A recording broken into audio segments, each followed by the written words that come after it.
Gelar perkara khusus itu hanya bagian tahapan sebelum penyidikan. Kubu Joko Widodo meyakini ijazah itu asli. Sebelum gelar pun memang begitu loh. Sementara kubu Roy Suryo tetap dalam kesimpulan hasil penelitian sebelumnya bahwa ijazah yang disita tersebut adalah 99,9% palsu gitu. Memang betul, bisa jadi ijazahnya itu bisa nggak cuma satu. Tanggal 22 Mei yang kita lihat mana ini? Sekarang teman-teman, ini yang ditampilkan oleh Mabes Polri ya. Dengan yang ditampilkan ini kemarin, sama nggak kira-kira? Beda dong. Yang jelas yang satu hitam putih, yang satu ada garis tengahnya ini, yang satu enggak. Dari sini saja kita udah curiga. Jangan-jangan nanti Pak Rustam bisa bawa contoh ijazah yang lain dari pasar itu ya. Ya fotonya foto yang kemarin. Artinya saya bilang sama polisi, Pak polisi ini mah palsu. Itu bukan foto Jokowi. Lihat aja mulutnya, kacamatanya. Polisinya tadi senyum-senyum agak bingung juga ngadepin saya gitu. Saat itu hari ini kami akan sampaikan kepada publik, kepada kinerja kita semua gitu ya, untuk menilai kinerja dari kepolisian termasuk sikap kami ke depan. Baik Bapak Ibu sekalian, untuk mengawali jumpa pers ini akan ada penjelasan dari Ustadz Ahmad Wasiruddin gitu ya, sebagai ketua non legislasi yang memang hadir langsung dalam gelar perkara khusus. Jadi beliau akan mengantar kita apa sih sebenarnya terjadi dalam.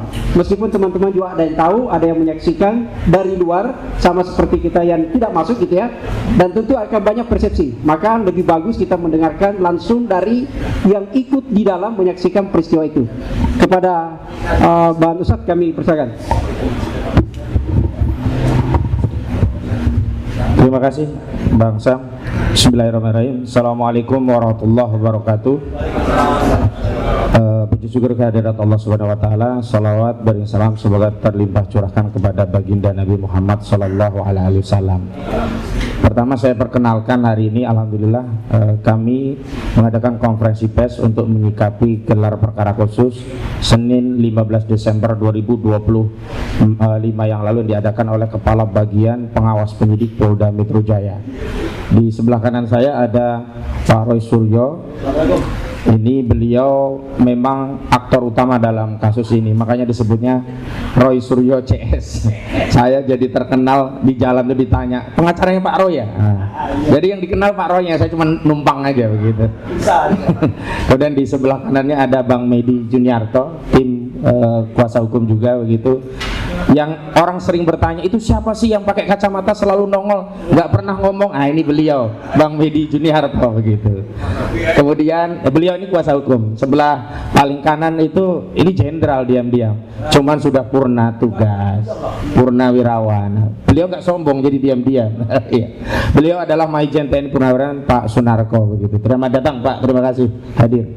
Kemudian sebelah kiri saya Bang Samsir Jalil. Beliau juga tim kuasa hukum yang hari ini insya Allah nanti akan membacakan sikap kami terhadap gelar perkara itu seperti apa.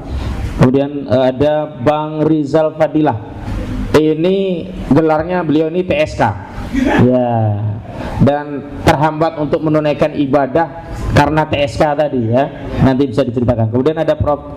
Tono Sabtono, beliau juga kemarin hadir di sesi kedua memaparkan keahliannya.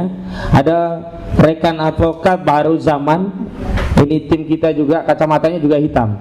Jadi kalau bodyguard itu kita punya dua, Medi Juniarto dan Baharu Zaman nih, bodyguard kita nih ya, lawyer juga. Kemudian Bung Aspari Piliang ya, ini tim advokasi yang kemarin juga ikut ke dalam proses gelar perkara khusus. Dan selanjutnya rekan sejawat saya Advokat Kurnia Triroyani yang kemarin juga ikut ke dalam selaku prinsipal.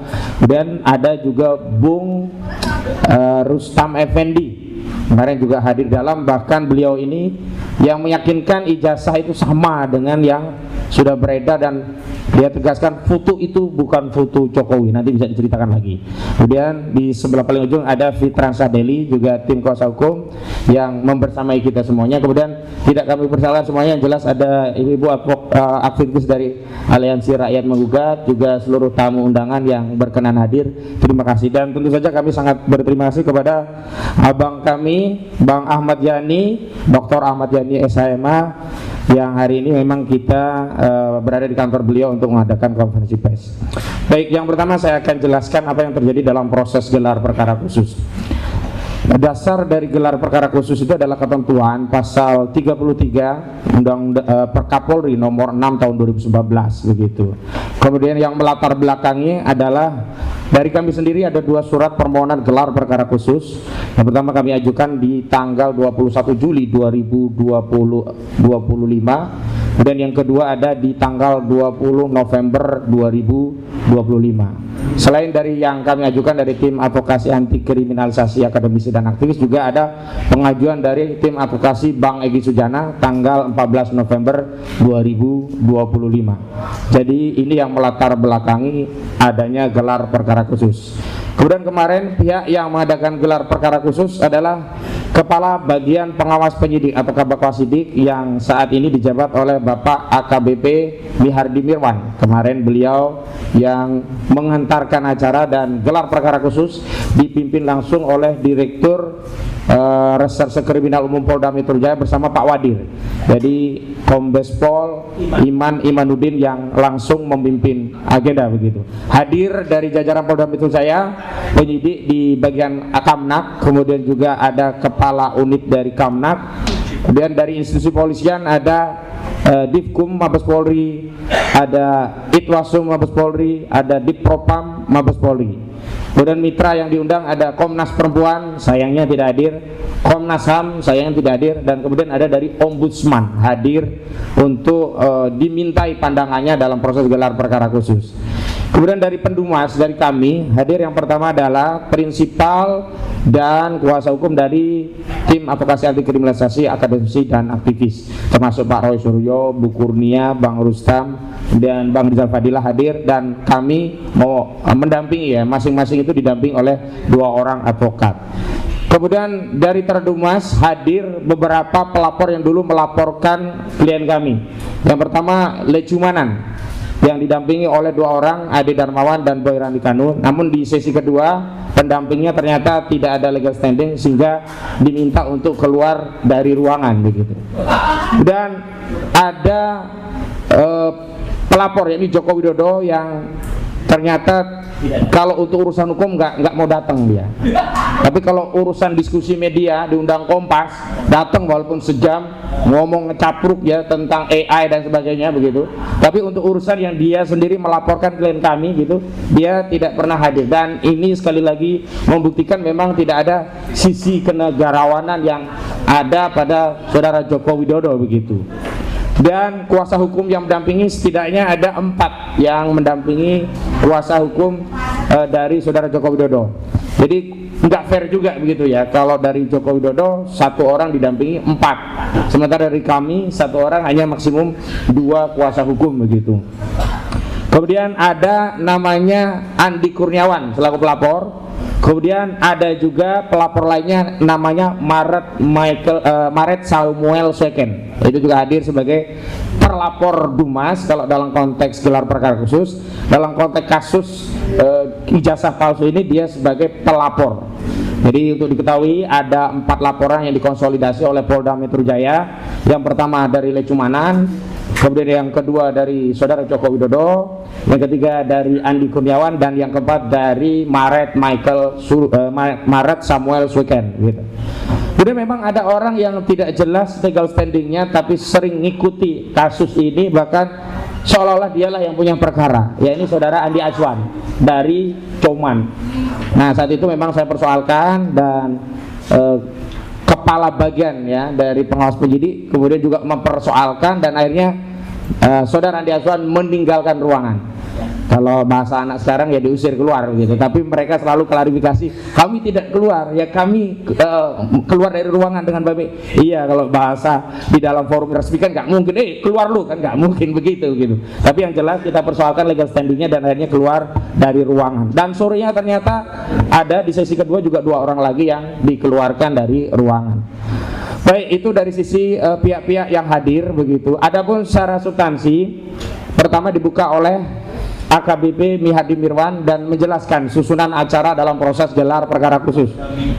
Ada pembukaan, ada sambutan dari pimpinan gelar perkara khusus yakni Kombes Pol Iman Imanuddin. Kemudian dilanjutkan paparan dari penyidik tentang deskripsi kasus, dan ini yang kami juga, selamat datang Bang Ahmad Yani, kami persilahkan untuk menempatkan diri. Kalau masih ada yang di depan saling geser mungkin. Nah, Bang lanjut, ya. Oh, ada lagi tambah ya, baik. Ya, jadi kami menduga tadinya akan ada gelar bukti yang dijejer sehingga kami bisa melihat. Ya, tetapi ternyata tidak, hampir sama repetisi apa yang terjadi di Bareskrim Mabes Polri, yakni hanya mendeskripsikan kasus dan apa saja yang sudah dilakukan oleh penyidik. Dan dalam kesempatan itulah Pak Roy yang kemarin konferensi pers menyatakan ternyata pasal-pasal yang sebelum ini dibantah oleh Joko Widodo tidak dilaporkan. Dari LP yang diterima oleh saudara Joko Widodo terbukti bahwa seluruh pasal itu memang diketahui dan dikehendaki oleh saudara Joko Widodo, karena dia taken juga di bukti LP-nya begitu ya. Nah, apa saja pasal-pasalnya? Jadi ada 2 klaster pertama dan klaster kedua. Klaster pertama ini pihak-pihak yang dijadikan tersangka, ada Egy Sujana, ada Kurniati Royani, ada Rizal Fadilah, ada Rustam Effendi, ada Damai Hari Lubis. Klaster, kalau kami sebut ini klaster aktivis, ada 5 orang. Nah, ini pasalnya ada beberapa pasal. Yang pertama 160 KUHP tentang penghasutan, kedua 28 ayat 2 Undang-Undang ITE tentang apa? Menyebarkan kebencian dan permusuhan.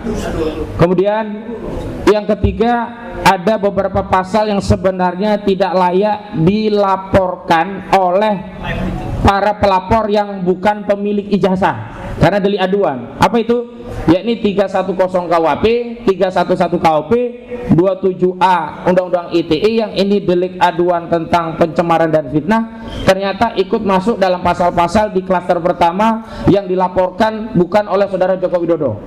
Ya. Jadi dikumulasi semuanya dikenakan pasal fitnah. Tapi untuk klaster pertama yang membedakan spesial untuk klaster pertama adalah 160 KUHP tentang penghasutan, 28 ayat 2 Undang-Undang ITE, dan ya 2 itu yang berbeda. Selebihnya sama ya, 310, 311, 27A Undang-Undang ITE. Kemudian klaster yang kedua ada 3 orang, yakni Pak Roy Suryo, Bung Rismon Sianipar, dan Ki Fauzia Tiasuma. Ini pasalnya sama juga, ada 310 KUHP, 311 KUHP ini tentang pencemaran dan fitnah, dan 27A Undang-Undang ITE. 27A Undang-Undang ITE itu menyerang kehormatan melalui sarana ITE. Ya hampir sama, ancamannya semuanya 4 tahun sama dengan 311. Ya kalau 310 kan cuma 9 bulan begitu. Kemudian yang kedua, pasal yang ini yang kita sebut selundupan dan ternyata ada di LP saudara Joko Widodo, yakni apa? Pasal 35 Undang-Undang ITE tentang manipulasi data elektronik yang ancaman pidananya 12 tahun penjara, dan pasal 32 Undang-Undang ITE yang disebut oleh Polda sebagai pasal editing terhadap dokumen elektronik tanpa izin pemiliknya begitu. Nah, itu yang dijelaskan oleh penyidik. Kemudian penyidik memaparkan dalam bentuk slide, ya cuma 1 atau 2 slide ya. Kadang-kadang di zoom, kadang-kadang di slide-nya itu diperbesar begitu. Setidaknya yang dijelaskan adalah tadi selain pelapor adalah jumlah bukti. Jumlah bukti sebenarnya juga sudah kita ketahui dari kepala apa ya, Biro Humas Polda Metro Jaya, Kabid Humas Polda Metro Jaya. Jadi sebagaimana kita ketahui ada sekitar 700-an bukti, 130-an saksi, 22 lebih ya, 22 atau 24 ahli. Nah itu saja. Memang di dalam paparan diketahui ada ahli apa saja. Ada ahli bahasa, ahli pidana, ahli ITE, ahli sosiologi, dan seterusnya begitu. Kemudian dijelaskan pula pasal-pasal yang tadi saya sudah sebutkan, dan setelah sesi pemaparan itu baru masuk sesi apa yang menjadi keluhan dari tim. kami yang melakukan Dumas atau pendumas. Memang ada beberapa yang menyampaikan di sesi pertama perwakilan Bang Egy dan perwakilan dari tim advokasi anti kriminalisasi akademisi dan aktivis. Dari kami yang mengajukan evaluasi kritik terhadap gelar perkara khusus itu ada saya, ada Bung Gafur Sangaji, ada Bang Petrus Celestinus, kemudian 3 prinsipal juga mengajukan, yakni ada Bang Rustam Effendi, Bang Rizal Fadilah, dan Bu Kurnia. Terakhir juga Bu Untung Susiasih juga ikut menyampaikan pandangan. Apa yang kami sampaikan dalam proses itu? Jadi begini ya, gelar perkara khusus itu adalah mekanisme untuk mengevaluasi kinerja penyidik dalam proses penyelidikan dan penyidikan. Evaluasi ini bersifat internal, karena itu nanti produk akhirnya adalah rekomendasi. Mirip dengan pra-peradilan. Kalau pra-peradilan itu mengevaluasi kinerja penyidik dari eksternal melalui lembaga peradilan, mekanismenya adalah pra-peradilan. Yang bentuk evaluasi itu adalah apakah penetapan tersangka itu dianggap sah atau justru tidak sah. Jika sah berarti penyidikan bisa berlanjut, jika tidak sah maka putusan hakim pra-peradilan bersifat final and binding, wajib dilaksanakan oleh penyidik sehingga perkara harus dihentikan. Adapun kalau gelar perkara khusus, hasil akhirnya adalah rekomendasi. Apabila dalam proses penyelidikan dan penyidikan ditemukan unsur-unsur yang melanggar ketentuan peraturan perundang-undangan yang berlaku, cara untuk menganalisanya ada 3 hal. Pertama dari aspek kewenangan, kedua aspek prosedur, ketiga aspek substansi. Aspek kewenangan, apakah penyidikan dan penyidikan dilakukan oleh penyidik sudah sesuai dengan kewenangannya atau dilakukan secara sewenang-wenang, abuse of power.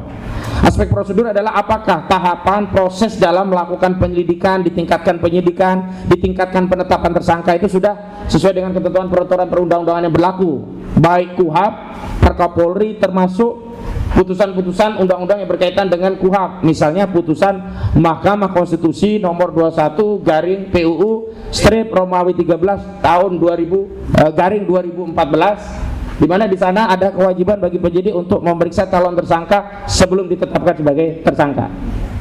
Aspek substansi tentu saja apakah materi-materinya yang diperiksa itu sudah sesuai dengan ketentuan peraturan perundang-undangan yang berlaku sehingga keputusan penyidik untuk menetapkan tersangka itu sudah sah.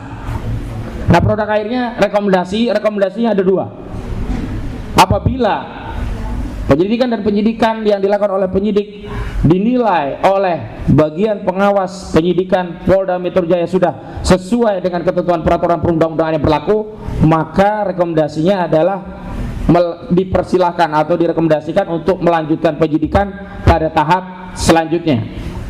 Yang kedua, apabila proses penyelidikan dan penyidikan dilakukan oleh penyidik dinilai oleh bagian pengawas penyidik bertentangan atau melanggar ketentuan peraturan perundang-undangan yang berlaku, maka direkomendasikan untuk dihentikan dan kepada Direktur Tindak Pidana Kriminal Umum Polda Metro Jaya direkomendasikan untuk menerbitkan SP3. Apa itu SP3? Surat Perintah Penghentian Penyidikan. Itu ya. Nah, kemarin yang kami sampaikan apa saja problemnya? Yang pertama dari tahapan itu memang ada tahapan yang meloncat, yakni ada 1 dari 8 tersangka ditetapkan sebagai tersangka padahal tidak pernah diperiksa dalam proses penyidikan. Padahal Mahkamah Konstitusi telah menegaskan bahwa frasa yang dimaksud di dalam KUHP tentang bukti permulaan yang cukup untuk menetapkan seorang menjadi tersangka dalam proses penyidikan adalah terpenuhnya 2 alat bukti, dan salah satu konfirmasi terpenuhnya 2 alat bukti adalah dengan melakukan tindakan pemeriksaan terhadap calon tersangka. Limitatif. Ini perintah putusan Mahkamah Konstitusi. Putusan nomor 21 garing PUU strip Romawi 13 garing 2014. Kalau nggak salah diputus di 18 April 2015. Jadi masuk 2014, divonis 2015. Dan ini berimplikasi tidak hanya kepada seorang tersangka tapi keseluruhan. Karena paket penyelidikan dan penyidikan disatukan dalam satu berkas. pemberitahuan pengumuman tersangka diberikan kepada kami, klien kami ini juga dalam satu kesatuan. Tidak Pak Roy dikirimi sendiri, Bu Kurnia sendiri, nama sendiri, enggak. Tetapi 8 nama ini semuanya dalam satu paket proses penyidikan yang dilakukan oleh penyidik. Memang paket ini kemudian oleh penyidik dibuat 2 klaster. Silakan rekan sejawat. Ini Bang Abdul Ghafur Sangaji, ya. Saya lanjutkan. Yang kedua, klaster apa yang kami sebut sebagai akademisi, ya. Klaster pertama kami sebut aktivis, klaster kedua disebut akademisi, begitu. Selanjutnya kami juga sudah sampaikan kritik soal bagaimana ada 3 orang yang ditetapkan tersangka padahal substansi pemeriksaannya belum masuk kepada perkara atau pokok-pokok peristiwa apa yang dipersoalkan oleh penyidik sehingga ketiga orang ini naik menjadi tersangka. Siapa saja? Pertama, Kurnia Triroyani. Kedua, Rizal Fadilah. Ketiga, Roy Suryo. Apa problemnya? Kurnia Triroyani dan Rizal Fadilah pada tingkat penyidikan sebelum diperiksa dan diambil keterangan itu sempat menanyakan ijazah aslinya mana atau ijazah yang disebut asli, tapi tidak diberikan oleh penyidik dan akhirnya tidak dilakukan pemeriksaan dari substansi perkara. Kenapa? Karena setiap pertanyaan dalam berita acara pemeriksaan yang tebal itu hanya dijawab, saya baru akan menjawabnya setelah ditunjukkan kepada saya ijazah Joko Widodo. Artinya belum masuk materi pokok perkara pada pemeriksaan BAP Kurnia Triroyani dan Rizal Fadilah. Sementara terhadap Roy Suryo, karena panggilan limitatif pada satu peristiwa tertentu dan di tempat tertentu, ketika persoalan yang dipertanyakan justru keluar dari surat panggilan, peristiwa-peristiwa yang tidak relevan, tidak berkenaan, bahkan tidak sesuai dengan kapasitas seorang Roy Suryo karena tidak hadir dalam setiap video yang ditunjukkan, karena saksi di dalam KUHP itu diatur adalah orang yang melihat, mendengar, dan mengalami suatu peristiwa dan bisa menerangkan alasan kenapa ada dalam peristiwa itu. Dan karena semua yang peristiwa disodorkan Pak Roy Suryo saat itu tidak ada dalam peristiwa, jadi juga semuanya ditolak. Artinya juga belum sampai pada substansi materi pemeriksaan. Jadi kalau Egy Sujana itu secara formil dan material belum diperiksa sama sekali, Kurnia Triroyani, Rizal Fadilah, dan Roy Suryo itu secara material belum masuk pada pokok pemeriksaan. Kemudian kami juga kemarin sampaikan kritik terkait adanya sejumlah tersangka yang profesinya sebagai advokat. Ada 3, inisialnya DHL, ES, termasuk ya KTR, ya. 3-tiganya advokat dan saat itu sedang menjalankan fungsi profesi sebagai advokat, dan sesuai dengan ketentuan Undang-Undang Nomor 18 Tahun 2003 tentang advokat khususnya pasal 5 ditegaskan 3 hal. Pertama, advokat itu adalah penegak hukum, sama dengan polisi, jaksa, juga hakim. Yang kedua, ada imunitas advokat dalam menjalankan profesi, di mana ditegaskan bahwa seorang advokat dalam menjalankan pekerjaannya untuk membela kliennya dengan itikat baik tidak boleh ya diperkarakan baik secara pidana maupun perdata. Dan yang ketiga, itikat baik dalam menjalankan perkara itu yang menjadi dasar bahwa advokat tadi memiliki imunitas. Dan itu yang kemudian belum pernah dilakukan klarifikasi kepada organisasi advokat tempat bernaung ketiga orang ini. Karena di setiap organisasi advokat itu ada namanya Dewan Kehormatan Advokat, yang dimana Dewan Kehormatan tadi ketika penyidik hendak memanggil seorang advokat, maka dia harus bertanya kepada organisasi advokat dan nanti meminta kepada organisasi untuk menjelaskan apakah peristiwa yang hendak ditanyakan kepada advokat ini adalah bagian dari tugas dan tanggung jawab profesi advokat atau di luar kompetensi atau tugas dan tanggung jawab profesi. Maka Dewan Kehormatan Advokat dari organisasi advokat akan menjawab surat dari polisi dengan 2 jawaban. Yang pertama, apabila Dewan Kehormatan Advokat menjelaskan bahwa peristiwa yang hendak ditanyakan kepada advokat itu tidak dan bukan bagian dari tugas profesi seorang advokat, maka Dewan Kehormatan Advokat memberikan rekomendasi mempersilahkan penyidik untuk memanggil advokat yang bersangkutan. Yang kedua, apabila Dewan Kehormatan Advokat menjelaskan bahwa peristiwa ditanyakan adalah masuk dan terkategori tindakan-tindakan hukum yang dilakukan oleh seorang advokat dalam menjalankan profesinya, maka polisi tidak boleh memeriksa, tapi dipersilahkan mengajukan pengaduan dari siapa yang dirugikan oleh tindakan advokat dan akan diproses di Dewan Kode Etik Advokat. Jadi seperti itu. Dan ini konfirmasi ini diadakan atau tidak, setidaknya adalah ada dokumen dari polisi yang menanyakan itu kepada organisasi advokat. Itu hal-hal yang kemarin menjadi persoalan yang kita perdebatkan, yang memang tidak mendapatkan jawaban karena sesi tanggapan itu hanya internal mereka. Kemudian dari kubu Joko Widodo dan seterusnya. Nah, memang ada satu sesi yang menarik, yakni sesi di mana akhirnya kami meminta bukti itu menurut Budi Ari Setiaji, dia ditunjukkan bukti itu di rumah Joko Widodo pada sekitar bulan Juli ya kalau nggak salah ya. Oh, Oktober. 24 Oktober. Ya, Jumat 24 ya. Oh, 25 atau 24 itu? 24. Oh, berarti 24-nya nanti ditipu ya. Dia menyatakan sudah ditunjukkan dan asli. Sementara pada tanggal 23 Julinya itu, hari Rabu 23 Juli, barang itu disita oleh penyidik Polda Metro Jaya saat melakukan pemeriksaan lanjutan kepada saudara Joko Widodo di Solo, karena saudara Joko Widodo mengaku sakit dan tidak bisa ke Jakarta, maka polisi yang ngalah ke Solo. Tapi sakitnya saudara Joko Widodo itu unik. Untuk ke Jakarta, keluar kota untuk memenuhi panggilan penyidik dalam rangka pro justisia tidak bisa. Tapi kalau nggak salah Kongres PSI itu di Jogja ya? Enggak, di Solo. Oh ya, Kongres PSI keluar untuk memberikan orasi begitu. Jadi sakitnya unik ini ya.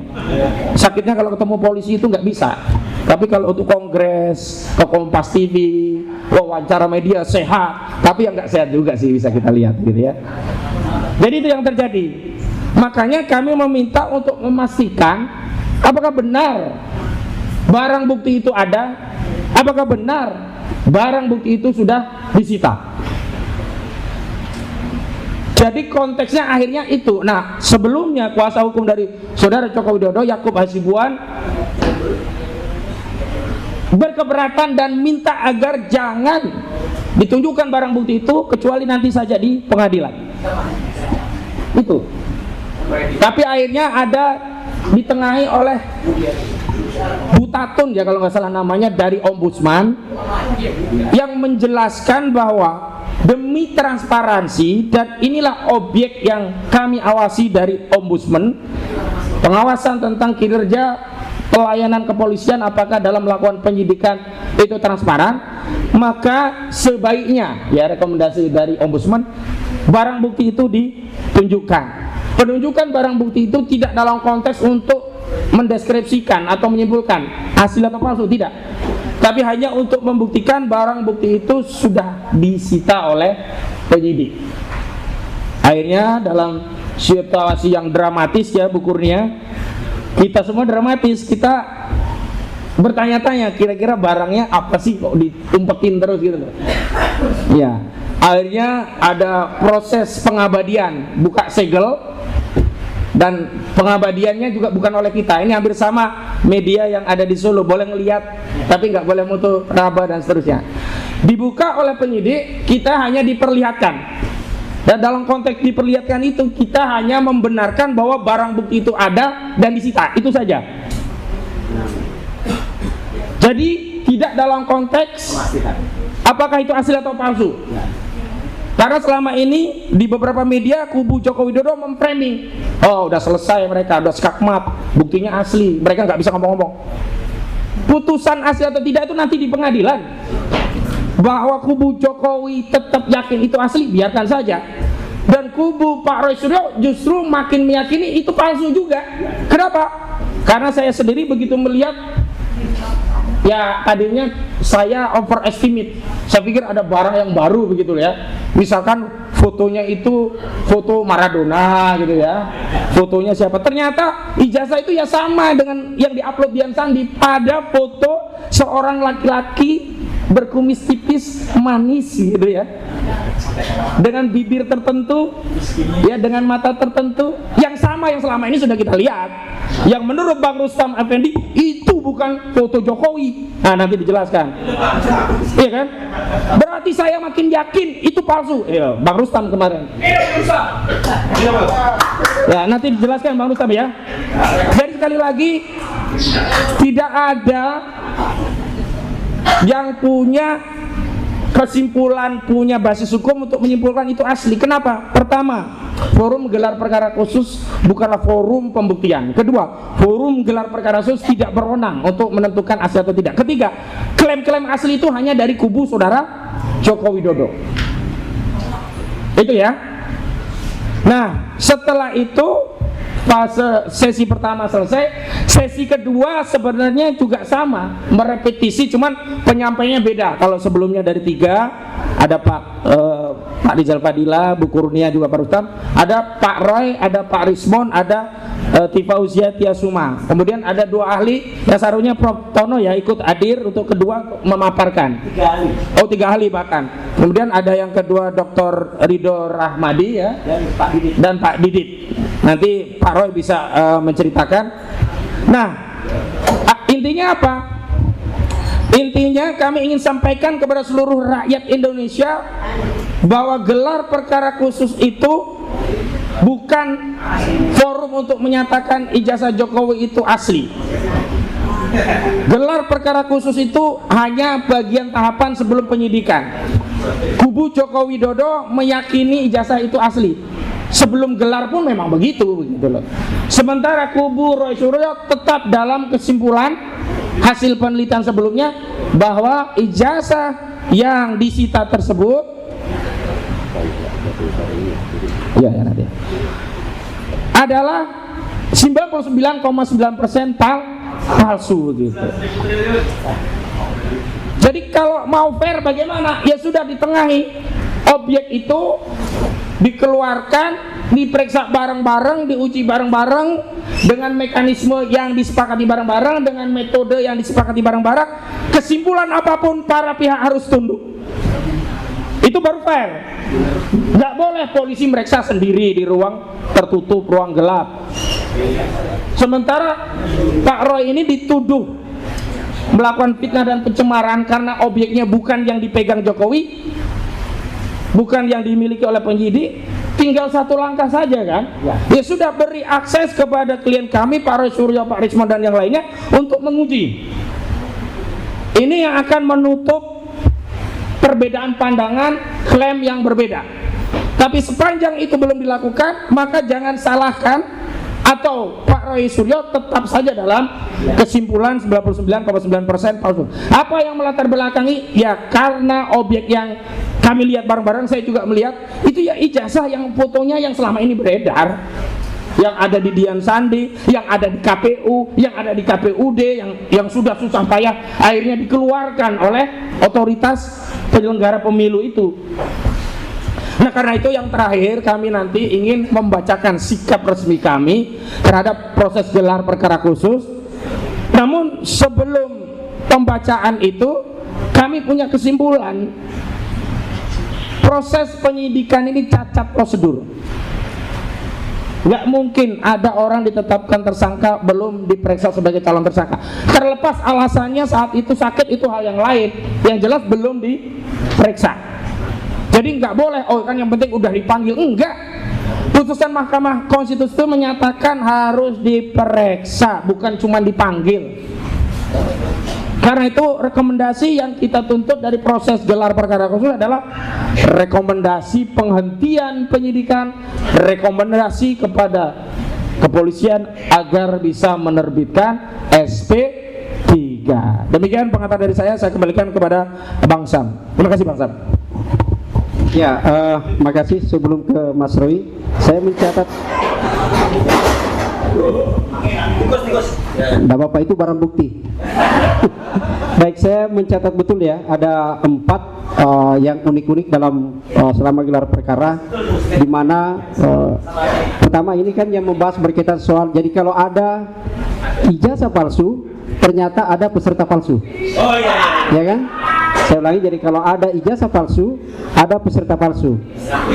Oke, sampai kemudian harus dikeluarkan. Yang kedua, kalau ada ijazah palsu, ada pelapor palsu.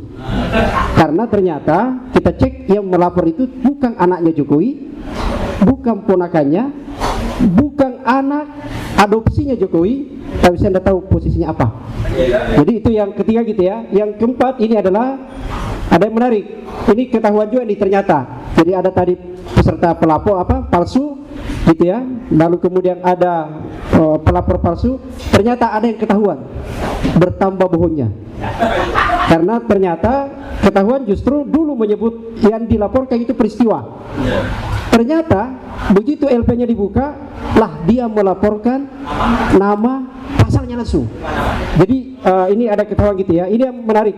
Terakhir yang saya catat adalah berkaitan soal banyak barang bukti ini seperti dengan adigium. Banyak tapi sedikit. Selesai tapi belum. Ada banyak barang bukti, lebih 700 tapi tidak semua dibuka. Bahkan ada pembanding yang tidak dibuka. Jadi masih samar-samar. Silakan ke Mas Roy untuk menjelaskan lebih detail lagi. Silakan. Sebentar ya Mas, saya tambahkan. Baik, selain ijazah Joko Widodo, itu juga ada 13 ijazah pembanding yang konon disebut dari UGM. Maksudnya ijazah UGM. Tapi ijazah itu tidak pernah dibuka, sehingga walaupun kita melopoti bolak-balik, ya barang itu cuma satu, nggak bisa kita bandingkan dengan yang katanya identik itu yang mana begitu. Nanti Mas Roy bisa tambahkan. Silakan Mas Roy. Bismillahirrahmanirrahim. Assalamualaikum warahmatullahi wabarakatuh. Salam sejahtera untuk kita semuanya. Om Swastiastu, Namo Buddhaya. Baik, rekan-rekan sekalian, saya insya Allah tidak akan terlalu banyak mengulangi apa yang tadi sudah disampaikan oleh Pak Ustadz Kosinuddin ya, selaku ketua tim non litigasi. Bersama juga saya, karena Pak Petrus lagi ada di luar kota kayaknya, jadi saya juga sudah sampaikan kemarin ketika ketemu pada saat rapat, saya besok izin untuk paparkan apa yang akan saya ceritakan. Jadi gelar perkara yang kemarin, gelar perkara khusus yang 3 hari yang lalu dilakukan pada hari Senin tanggal 15 Desember 2025, pada intinya tetap kita melakukan atau mengucapkan apresiasi atau terima kasih, karena itu terjadi karena surat permohonan dari kita, salah satunya dari tim advokasi anti kriminalisasi akademisi dan aktivis PKA ya, dan juga satunya permintaan dari tim kuasa hukumnya Bang PS Egy Sujana. Jadi kalau ada kemudian statement-statement di luar mengatakan oh itu terjadi bukan karena permintaan kita, tidak, jelas itu permintaan kita dan berlangsung dengan sangat tertib. Kenapa saya bilang tertib? Karena orang-orang yang tidak punya legal standing sebenarnya sudah diminta keluar, dengan kata yang lebih halus, diusir. Balik. Oh iya, kebalik ya. Pada sesi 1 yang termasuk diusir adalah orang yang terkenal banget sekarang, sering banget bohong, namanya Andi Azwan ya. Dan dia secara, aduh ini saya lucu ya, pada acara Rakyat Bersuara yang saya dengar semua karena saya ada di samping di lorong itu. Nah saya bilang itu namanya nguping, tidak sah itu namanya. Dia harusnya malah terkena pelanggaran. Karena apa? Karena dia nggak sah nguping. Orang udah nggak punya legal standing, akhirnya dia ngaku saya penasehatnya Pradi Bersatu atau apa gitu. Apapun urusannya. Pada sesi kedua yang saya lihat langsung pun ya, orang namanya Boy Kanu itu ketua Pradi Bersatu pun kalau tidak diundang, tidak ada nama dia di dalam daftar list yang ada di Pak Kabid Pasidik, ya disuruh keluar. Dia nunjukkan surat tugas, ini surat tugasnya selaku ketua. Loh, surat tugas selaku ketua kan tidak untuk acara itu. Jadi itu sama saja kita naik motor, kemudian tetap salah ya, naik motor ada terus kita nggak punya SIM C, tapi punyanya SIM A, tetap salah. SIM A itu untuk roda 4, motor roda 2, itu loh analoginya kayak gitu. Jadi tetap salah, dia punya surat tugas tapi bukan untuk acara itu. Nah kalau ini saya bantu ya Pak Kosinuddin, kalau ada orang di sesi lain kemudian di acara lain mengatakan Pak Ustadz Kosini nggak ada di sesi kedua, memang nggak ada, karena beliau tahu pasti kapan tugas dan tanggung jawabnya.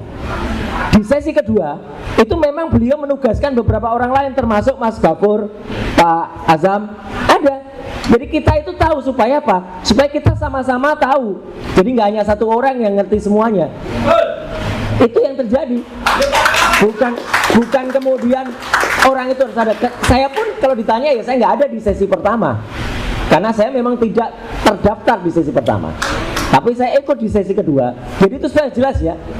Makanya kalau kemarin juga ada di selain Habib Sura ada juga orang lain yang nggak punya legal standing, nggak punya kaitan apapun dengan peristiwa, datang juga di acara yang lain di Head to Head, namanya Freddy Damanik. Nah nanti ada kebohongan Freddy Damanik yang lain nanti kita ceritakan. Ya. Tapi gini, saya kembali ke topik. Jadi apa yang terjadi pada ruang gelar perkara tadi sudah diceritakan dengan sangat bagus, dan yang saya tunggu dan Mas Rismon tunggu sebenarnya kehadiran ahli abal-abal dari mereka. Karena dulu pada saat gelar perkara di Mabes Polri dia datang, meskipun juga dia datang katanya ahli IT tapi hanya ahli sastra, karena hanya bisa ngomong tanpa menjelaskan apapun. Nah kemarin malah nggak datang sama sekali orang namanya Joshua Sinambela atau Roni Teguh, yang saya dengar dialah yang dipakai oleh Polda Metro Jaya untuk kemudian menersangkakan atau diambil keahliannya, diambil statementnya untuk kemudian menerapkan di pasal-pasal termasuk 32 dan 35 ITE. Nah apa yang terjadi kemarin itu sebenarnya tidak jauh beda dengan gambar ini. Karena kami nggak boleh motret di dalam, maka saya pakai gambar ini.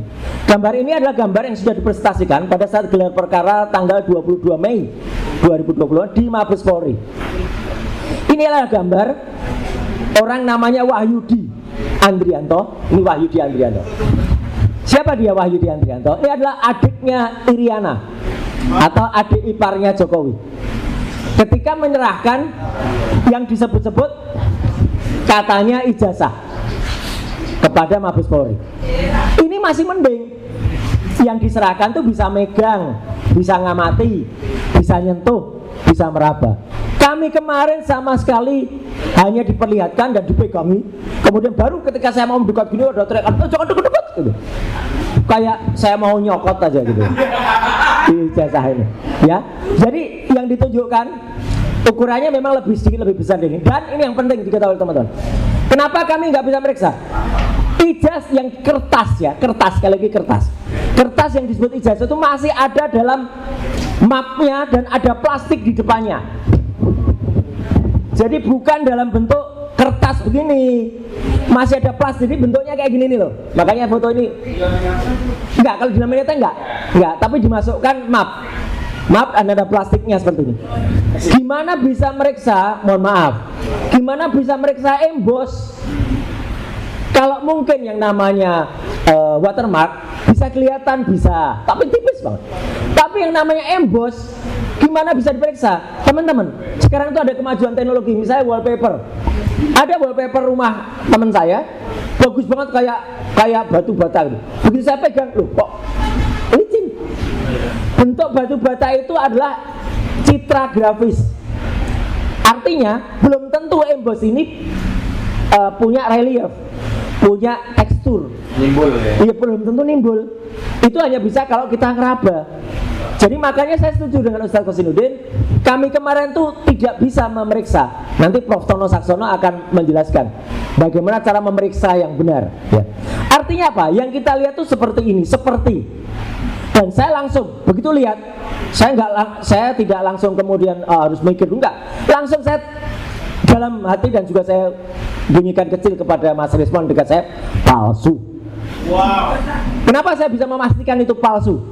Fotonya sangat kontras seperti ini. Teman-teman semua, foto ini, ijazah ini kan seolah-olah yang dikatakan dicetak tahun 1985.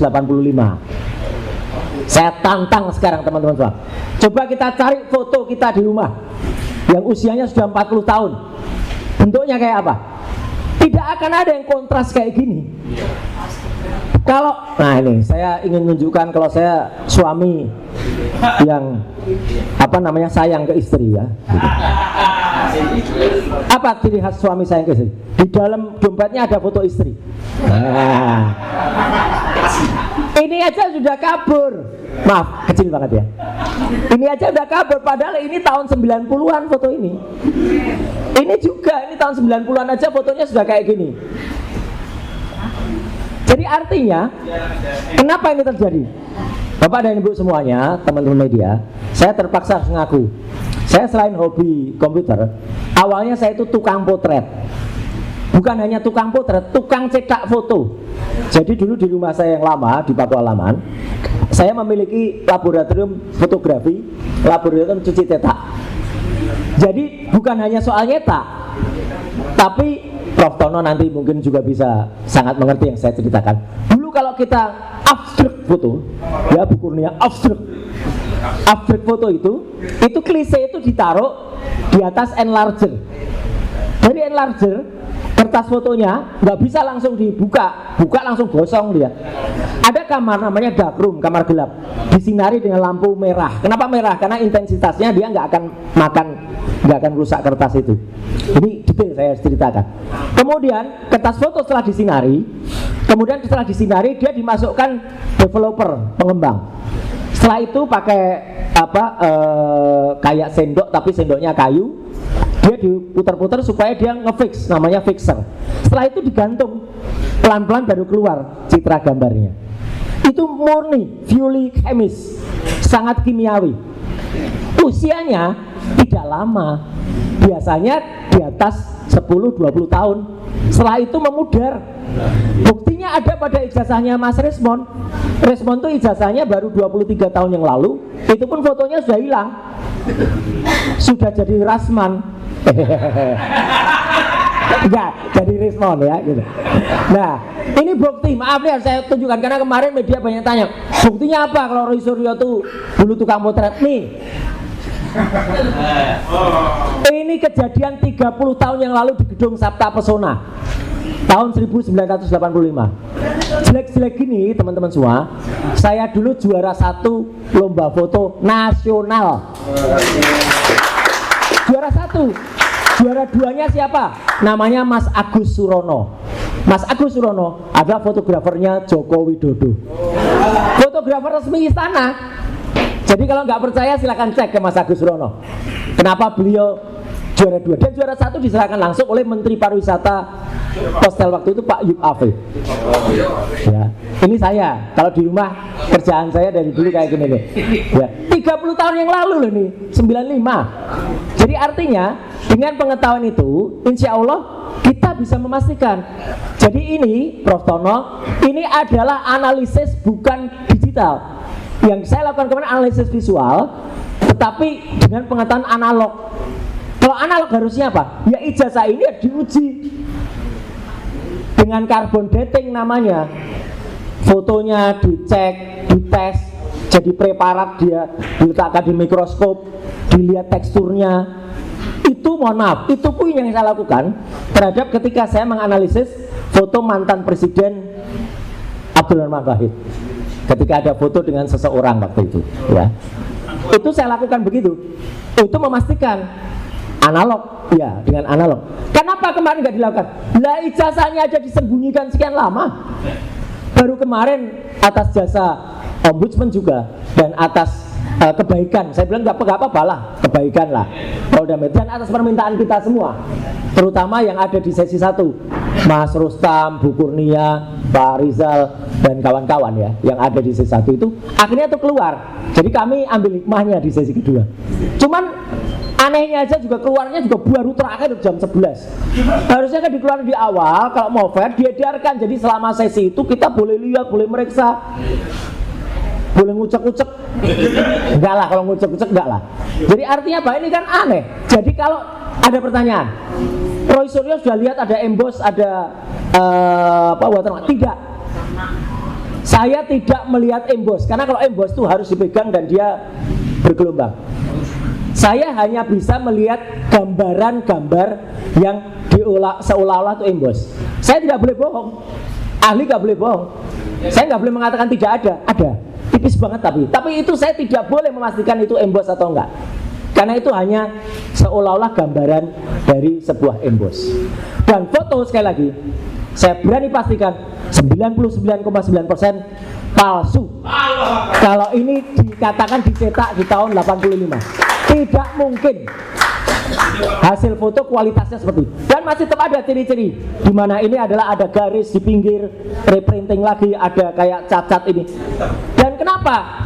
Kalau mau fair, keluarkan dari plastiknya sehingga kita bisa lihat tebalnya seberapa kertas itu. Kertas itu yang saya nilai tipis, padahal ijazah harusnya tidak tipis, harusnya tebal. Jadi ini semua sekaligus membantah apa yang sudah dilakukan, atau kebohongan, setidaknya kebohongan 2 kali yang dilakukan oleh orang yang pertama namanya Budi Ari, Judi Ari saya biasanya menyebutnya. Judi Ari, karena tadi sudah disebutkan tanggalnya ya. Rabu 23 Juli, konon itu disegel, ada segelnya kemarin. 24 penetapan penyegelannya. Tapi pada hari Jumat 24 Oktober ya, orang namanya Judi Ari keluar dari rumah di Sumber Solo mengatakan itu asli. Bapak lihat asli. Tidak hanya satu orang yang bilang gitu. Semalam ada pengakuan konyol juga dari orang namanya Freddy Damanik. Dan dia mengatakan, coba putar rekamannya. Tak putar rekamannya. Tak kasihkan host waktu itu Mbak Elvira. Cuman nggak ditayangkan oleh Mbak Elvira. Kenapa? Rekaman yang itu adalah dari TV lain. Nggak enak. Etikanya nggak boleh. Tapi Mbak Elvira mendengarkan, iya. Kenapa? Freddy Damanik bilang, saya bilang scan. Mana ada bilang scan? Di rekamannya jelas gak ada kata-kata scan itu. Saya bersama Pak Abdul Ghafur semalam di CNN. Jadi dia tadinya bilang scan, setelah saya punya rekamannya, pucat dia. Ya, apalagi diskakmat oleh mahasiswi kemarin. Ada pertanyaan diskakmat juga oleh Mas Ghafur. Jadi kebohongan orang-orang ini jelas ada rekamannya ketika di Sumber itu, di stasiun TV. Ada di Tribun, ada di Kompas, ada di mana. Saya memang semalam mencari yang CNN. Sayangnya dalam waktu yang sangat sempit, tengah-tengah acara nggak ketemu. Kalau ada, udah itu tayangkan di layar besar. Tapi yang jelas apa? Waktu itu mereka mengatakan melihat ijazahnya. Jokowi mempertunjukkan ijazahnya tanggal 24 Oktober. Padahal katanya itu sudah disita tanggal 23 Juli. Jadi yang ditunjukkan itu apa? Tambah lagi, orang namanya Andi Aswan menunjukkan 2 kali pada tanggal 19 dan 25 November. Dia mengatakan scan asli. Ini scan saya dapatkan langsung. Padahal itu dia hanya merubah image dari Dian Sandi. Kenapa saya bilang merubah? Karena aslinya gambar logo UGM itu segi 5. Ketika ditampilkan oleh si Andi Aswan jadi pating pletot. Ini loh pating pletot kayak gini. Dan itu sudah saya ukur. Nih skalanya. Kalau diukur terlihat banget dengan garis tidak lurus, dengan poros vertikal nggak lurus, dengan poros horizontal nggak lurus. Ijazah asli kayak apa? Nih loh ijazah asli. Ini aja dari jarak 1 meter aja orang lihat semua emboss, lihat semua watermark. Yang kemarin tidak sejelas ini loh ya watermarknya, jangan disamakan dengan ini. Enggak, tipis banget watermarknya. Embossnya apalagi. Dan kalau mau lihat lagi bentuknya yang murni logo itu kayak apa? Nih kalau ada orang tanya, ini ijazah dari orang namanya Roy Suryo. UGM ini asli. Tuh lihat ijazahnya beda nggak? Logonya beda nggak? Jelas banget ini, detail logonya rapi. Ini fotokopi ya. Jadi kalau fotokopi hanya tampak watermark, tapi emboss memang nggak kelihatan di fotokopi. Karena ini hanya fotokopi yang saya kumpulkan waktu itu di KPUD. Dan ini ada mengesahkan tuh, capnya jelas. Artinya teman-teman semua, saya menguatkan apa yang disampaikan oleh Ustadz Kosinudin tadi dan juga oleh teman-teman. Dan kenapa saya bilang memang betul bisa jadi ijazahnya itu bisa nggak cuma 1. Tanggal 22 Mei yang kita lihat mana ini? Sekarang teman-teman, ini yang ditampilkan oleh Mabes Polri loh ya. Dengan yang ditampilkan ini kemarin, sama nggak kira-kira? Beda dong. Yang jelas yang satu hitam putih, yang satu ada garis tengahnya ini, yang satu enggak. Dari sini saja kita udah curiga. Jangan-jangan nanti Pak Rustam bisa bawa contoh ijazah yang lain dari pasar itu ya. Pasar Pramuka maksudnya. Nah, jadi itu teman-teman semua, ya. Jadi sekali lagi kami tegaskan, saya bersama tim advokasi, akademisi dan aktivis, ya, menyatakan dengan tegas, kertas saya hanya bilang kertas. Sosok kertas yang disebut-sebut sebagai quote and quote ijazah yang dipertontonkan pada gelar perkara khusus kemarin adalah 99,9% palsu. Itu bukan. Ini poin baru, bahan untuk teman-teman lawyer semua. Yang kedua ya, izin. Karena saat itu kami juga dipertontonkan ada 3 LP dari non Jokowi dan 1 LP dari Jokowi. Ya, tadi sudah dikatakan oleh Mas Kosinudin. Tapi kan saya tambahkan. Terima kasih sekali lagi LP, dan dari LP itu kita tahu bahwa siapa yang kemudian berniat jahat, ya. Jahat itu kata-katanya cinta kepada Rangga, ya, di film Ada Apa Dengan Cinta. Ya, Jokowi telah menyebutkan pasal-pasal itu. Memang yang disebutkan oleh salah satunya contohnya lecumanan, memang tidak itu. Dan sekali lagi, Allah Maha Besar, Tuhan memberikan jalan. Kita tidak diperbolehkan memotret LP-nya kan. Jadi kita kan nggak bisa menghafalkan itu. Lucunya, semalam di acaranya di salah satu TV itu kan ditampilkan. Enggak. Ya, LP-nya Lecumanan. Disitulah saya baca ya, CNN dan salah satu TV. Garuda iya, CNN iya. Jadi bukan saya loh ya yang membocorkan. Mereka sendiri dengan konyolnya membocorkan itu di televisi. Saya baca saja bahwa di LP yang dilaporkan oleh saudara Lecumanan, yang dilaporkan telah melaporkan dugaan tindak pidana terhadap ketertiban umum, Undang-Undang Nomor 1 Tahun 46. Udah dibatal. Makanya saya orang yang bodoh soal hukum aja, baca ini loh, ini kok masih ditulis. Makanya MK udah batal. Dan pasal 160 ya, junto pasal 28 Undang-Undang ITE. Ya, ini saya pelajari ya, gitu. Dan ini pembelaan saya, teman-teman tolong bela ke-7 atau bahkan ke-11 yang lain.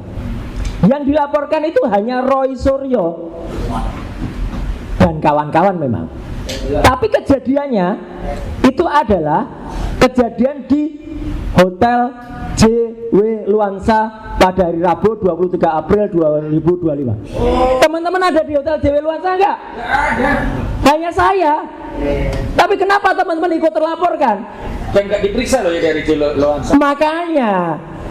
Jadi ini fakta baru ini. Saya boleh dilaporkan ini. Tapi teman-teman kok bisa masuk di sini?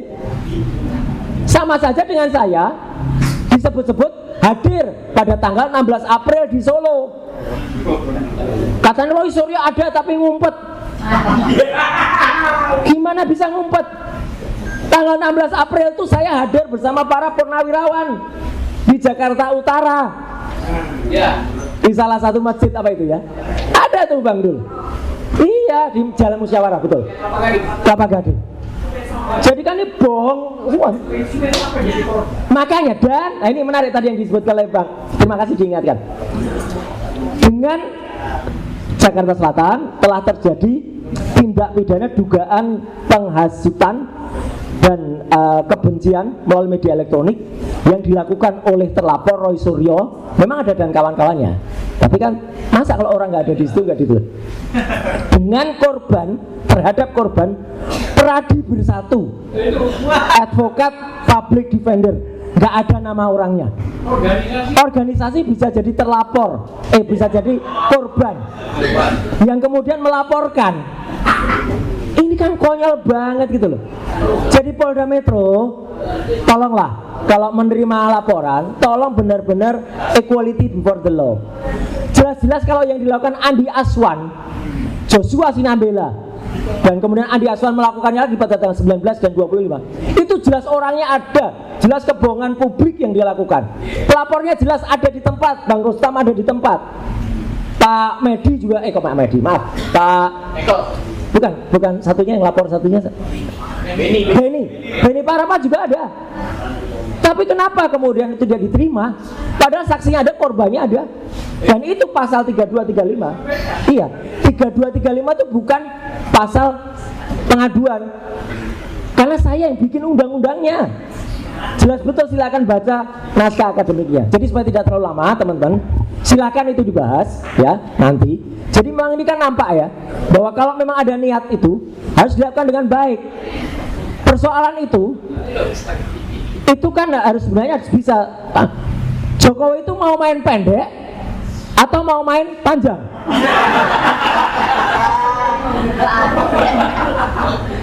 Iya tak? Mau main pendek atau main panjang? Kalau mau main panjang ya jadinya panjang, ayo. Tapi kalau mau pendek ya dia cepat gitu loh. Minta maaf aja. Dan kemudian kan kita sama dengan contohnya kaos ini. Nah ini terakhir. Kalau ditunjukkan ini sama dengan kalau ditunjukkan ijazah. Apakah ini kita bisa memastikan kalau ini fotonya Jokowi? Enggak, ini Jokowi. Belum tentu ini Jokowi. Orang Jokowi sekarang aja dibandingkan dengan dulu aja beda. Apalagi ini. Jadi nggak salah kalau ada orang mengatakan apakah ini kita mengaku ini ijazah asli? Enggak. Sekali lagi, 99% insya Allah palsu. Sekian, terima kasih. Wassalamualaikum warahmatullahi wabarakatuh. Ini seru ya kalau Mas Roy gitu ya. Luar biasa ya. Pasti catatan saya tetap juga baik di forum sesi pertama, sesi kedua tetap ternyata ada peserta palsu. Gitu ya. Jadi itu yang ini. Ya, yang kedua, saya malah takut Mas Roy tadi menyebut embos gitu ya. Jangan-jangan karena selalu kata-kata yang disebut Mas Roy tiba-tiba muncul kata, nah langsung ada orang besar, ada bosnya gitu ya. Bosnya itu. Baik, teman-teman sekalian, untuk berikutnya ada Bang Rizal Kadila gitu ya. Ini beliau sampai kemudian terganggu, dicekal ya. Tapi dia bisa hadir di sini. Untung yang lain belum keluar dari Indonesia, jadi masih bisa berjalan-jalan ke situ gitu ya. Ke Indonesia gitu. Ya. Assalamualaikum warahmatullahi wabarakatuh. Ya, Bapak Ibu yang saya hormati, dua hal yang dimintakan saya untuk menyampaikan. Yang pertama adalah selintas suasana saat gelar perkara khusus di sesi yang pertama, yaitu undangan bagi klaster 1. Kemudian yang kedua yang berkaitan dengan penarikan paspor ya, beberapa waktu yang lalu. Nah, yang pertama tentang apa yang terjadi di gelar perkara khusus tadi, saya kira intinya sudah detail disampaikan ya oleh Ustadz Rozinuddin dan juga oleh Dr. Roy Suryo.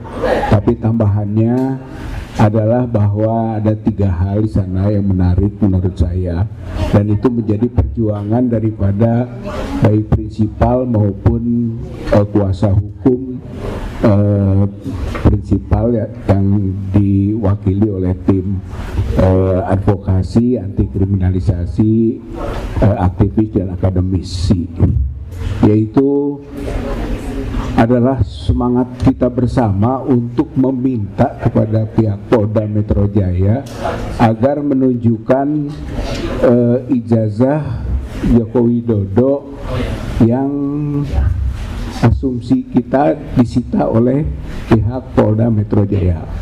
Saya kira itu adalah hasil perjuangan kita sebagai disebutnya pelapor Dumas atau terlapor LP, ya, itu nama istilahnya seperti itu, ya. Nah, terutama ya ketua tim kita Pak Rozinuddin yang ngotot tentang penunjukan ijazah itu. Ya.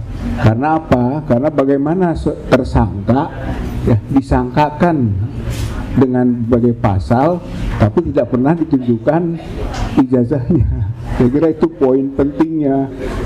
Yang kemudian beberapa pandangan-pandangan yang lain juga mensupport, mendukung keras atas itu sebagai faktor utama.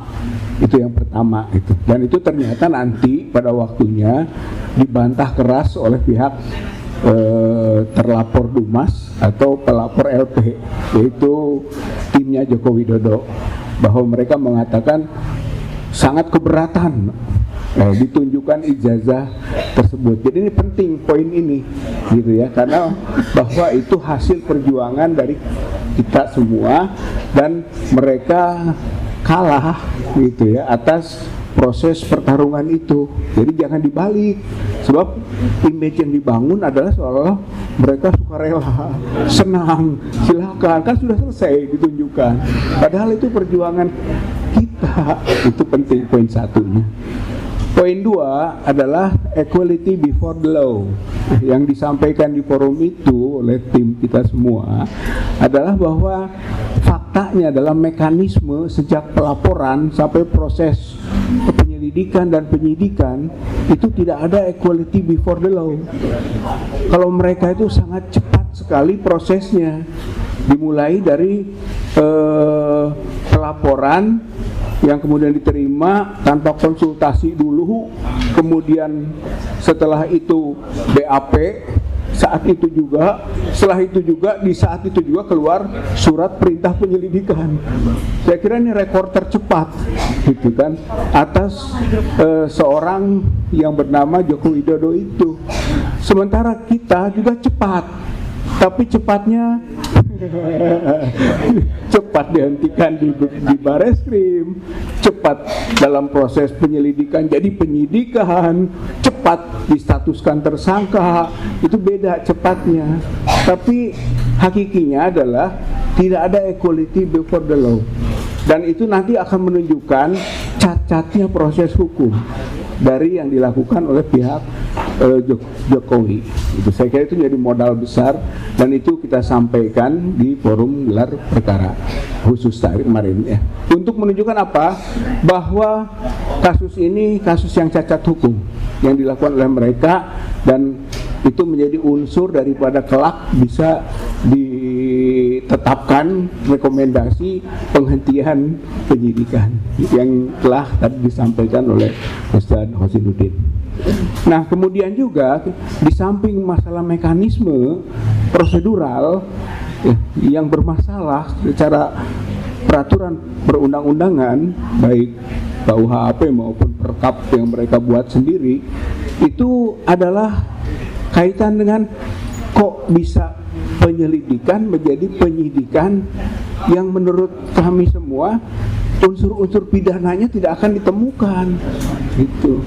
Misalnya seperti tadi, gitu kan, di klaster 1 dituduhkan atau disangkakan atau dilaporkan pasal 311 dan 310 pencemaran dan fitnah, gitu kan. Lalu bagaimana ada pencemaran fitnah kalau tidak ada bukti tentang status aslinya dokumen? Itu misalnya selesai, gampang kok. Kemudian ada pasal 160. Masa seorang polisi nggak ngerti pasal 160 itu penghasutan. Penghasutan itu menurut putusan MK itu sudah diubah dari delik formil menjadi delik material, yaitu harus ada bukti dulu peristiwanya, dan itu tidak ada. Saya kira ini yang gampang sekali bagi seorang polisi untuk bisa membaca itu, sehingga dengan bersusah payah dibangun image seolah-olah ada gelar perkaranya mereka sendiri, yang akhirnya menyatakan ditingkatkan dari penyidikan karena ini peristiwa pidana. Gitu ya, itu gambaran yang mungkin saya kira itu kompetensi dalam daripada pihak kuasa hukum tentunya, tapi bagi kita yang melihat ini mudah sekali, dan itu disampaikan waktu gelar perkara khusus itu kan 60. Jadi yang pokok 310, 311, 160 zong, bullshit sebagai dasar pemidanaan, gitu kan. Apalagi sampai ke penetapan status tersangka. Itu poin-poinnya, gitu kan. Sehingga menjadi dasar juga bahwa kalau tidak ada pidana, ya tentu tidak ada tersangka, gitu ya. Itu menjadi dasar laginya rekomendasi yang dikeluarkan oleh pihak Polda Metro Jaya dalam hasil gelar perkara khusus, rekomendasi penghentian penyidikan, gitu, atau SP3. Saya kira ini poinnya. Nah, itu peristiwa atau gelar perkara khusus yang kemarin. Ya, saya kira dari sisi itu kita melihatnya para prinsipal dan kuasa hukum, pelapor Dumas, terlapor LP sebetulnya boleh dikualifikasikan menang, gitu ya. Argumen dan menang juga desakan, ya, sehingga akhirnya yang diputuskan dari perdebatan kedua pihak adalah buka, gitu kan, walaupun itu dengan ijtihad dan berdasarkan atas pendekatan religius segala lah, ya gitu kan, dari di Reskrimum Polda Metro Jaya, Pak Kombes Imanuddin. Jadi ada dua Udin, ya. Udin Imanuddin dan Udin Hosinuddin, ya, yang disebutkan kemarin juga sambil gurau. Ya, tapi intinya dibuka hasil perjuangan kita, maka sukses itu dibuka, gitu kan, dilihat, hanya tidak boleh diraba dan tidak bisa dirasakan. Artinya itu agenda berikut. Jadi kalau menurut saya itu agenda berikut. Agenda berikutnya apa? Dia tadinya mau menunjukkan perbandingan, gitu kan, apa yang disebut dengan komparasi ijazah yang sudah ada ini disimpan di situ, tapi tidak bisa dibuka karena tidak ada kuasa hukum yang bisa menjamin, gitu, katakanlah persetujuannya pembukaan itu. Walaupun sebetulnya itu tidak mesti harus dilakukan begitu. Itu kewenangan kompetensi penuh ada pada penyidik atau pihak pimpinan gelar. Itu nggak benar juga itu, ya, tapi apalah, ya memang begitu, ya tidak. Yang ingin tadinya saya ingin lihat dari komparasi itu, kan Dr. Roy sudah melakukan penelitian untuk ijazah bandingannya 1115 yang miliknya Pronojiwo, kemudian ada 1116 miliknya Hari Mulyono, dan ada 1117 miliknya Sri Murtiningsih, gitu kan, yang telah dikaji oleh Dr. Roy itu beda dengan yang Joko Widodo, kan begitu. Kalau saja itu dibuka, ada nggak nama itu, gitu kan, 3 orang itu. Kalau 3 orang itu ada, selesai bagi kita. Tapi enggak, mereka tidak buka. Walaupun mereka menyebut 13 nama, 13 ijazah itu ada nama-namanya, kayak gitu kan. Itu realita yang terjadi pada saat itu, ya. Nah, apa tuntutan kita ke depan? Tuntutan kita ke depan ini kan akan diperiksa, diuji oleh laboratorium forensik Mabes Polri. Entah sudah, entah belum, kan begitu, ya kan, kita tidak tahu ini, gitu. Tapi asumsinya harus dari belum. Maka kita punya gerakan tekanan. Tekanannya adalah seperti yang tadi sampaikan, bahwa di dalam uji forensik nanti, gitu kan, itu harus melibatkan pihak-pihak lain yang disebut dengan independen, karena inilah kuncinya. Ini kuncinya sekarang. Jadi mereka sudah kalah, terpaksa menunjukkan kekalahan yang fatal nanti adalah uji forensiknya. Ternyata berdasarkan uji forensik Labkrim itu palsu, yang sesuai dengan keyakinan kita semua, gitu kan. Tinggal itu saja sekarang ini. Satu, yaitu proses uji forensik di Labkrimnya, di lab forensiknya itu diikuti oleh pihak ketiga yang independen, termasuk ahli-ahli kita dibenarkan. Satu itu. Atau kedua, kita bisa juga mintakan agar boleh diperiksa oleh laboratorium forensik lain, gitu ya, baik dalam negeri maupun luar negeri. Nah, kalau begitu selesai, gitu kan, tentang palsu dan aslinya yang kita yakini tadi palsu. Nah, untuk bisa begitu, ya, untuk bisa begitu, maka desakannya harus muncul masif. dari berbagai elemen masyarakat. Tugas kita sekarang gitu kan, untuk mengajak berbagai elemen masyarakat untuk mendekat kepolisian agar dua hal tadi, yaitu melibatkan pihak ketiga dalam proses uji forensik di lab forensiknya oleh Polri, atau yang kedua memberi kebebasan laboratorium forensik lain yang dimiliki oleh lembaga-lembaga lain bisa mengujinya. Itu desak oleh masyarakat, desak oleh rakyat. Saya kira itu poin gelar perkara khusus. Nah, kemudian yang kedua sedikit lagi ya, soal pencekalan. Pencekalan itu berdasarkan surat dari Dirjen Imigrasi, ya, Kementerian Imigrasi dan Pemasyarakatan Republik Indonesia. Ada dasar-dasarnya, tapi intinya begini: menindaklanjuti surat keputusan Kepala Kepolisian Negara Republik Indonesia nomor sekian-sekian tanggal 10 Desember tentang pencegahan dalam perkara pidana yang terhitung tanggal 11 Desember 2025 sampai 11 Juni 2026. Dengan ini disampaikan penarikan sementara paspor RI atas nama saudara. Jadi langsung minta ditarik paspor, gitu ya. Mohon kerjasamanya menyerahkan paspor RI kepada kantor imigrasi, ya, atau kantor imigrasi terdekat dengan domisili saudara paling lama 3 hari setelah saudara menerima surat pemberitahuan, gitu ya. Untung saya punya paspor. Ada yang lebih untung tidak punya paspor. Pak Rustam, apa yang mau diserahkan? Jadi intinya gitu kan, kita harus menyerahkan paspor. Kita agak senyum juga, memang tidak punya agenda ke luar negeri, apalagi kabur.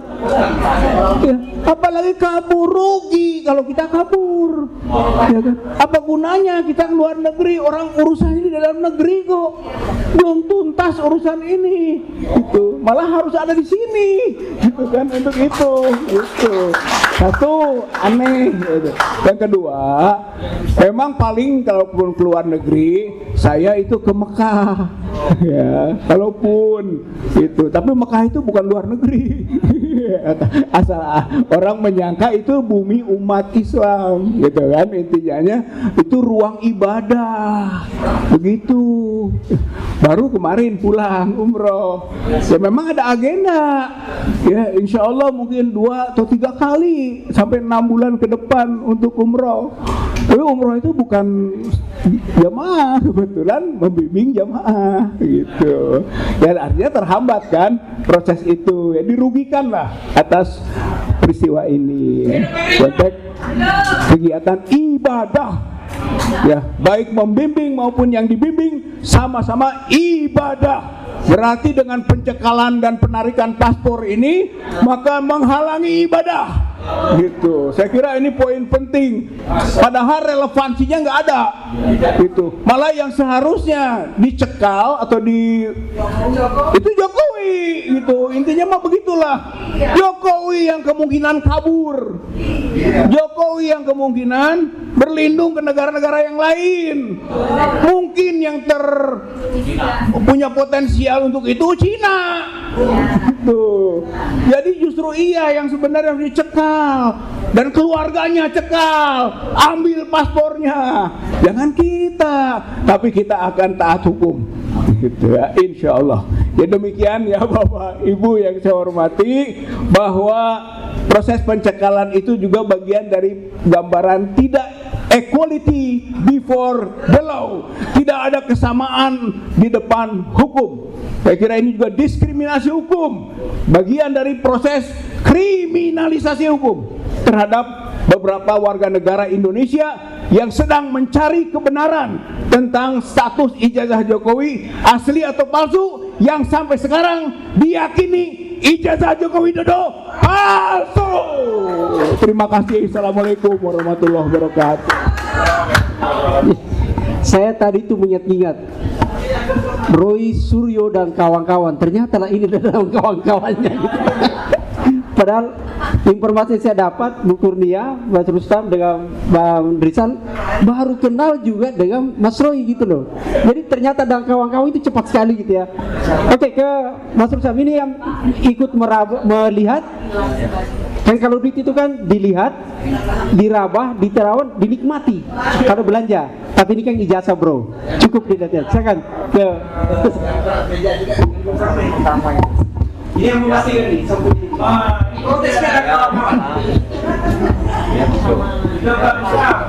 Oke, bismillahirrahmanirrahim. Assalamualaikum warahmatullahi wabarakatuh. Pada acara gelar perkara khusus kemarin, ini gara-gara Bang Rijal ngomong mau disita paspornya nih, jadi begitu. Karena nggak punya paspor itu. Ini menghina sehina-hinanya ini, imigrasi buat saya nih.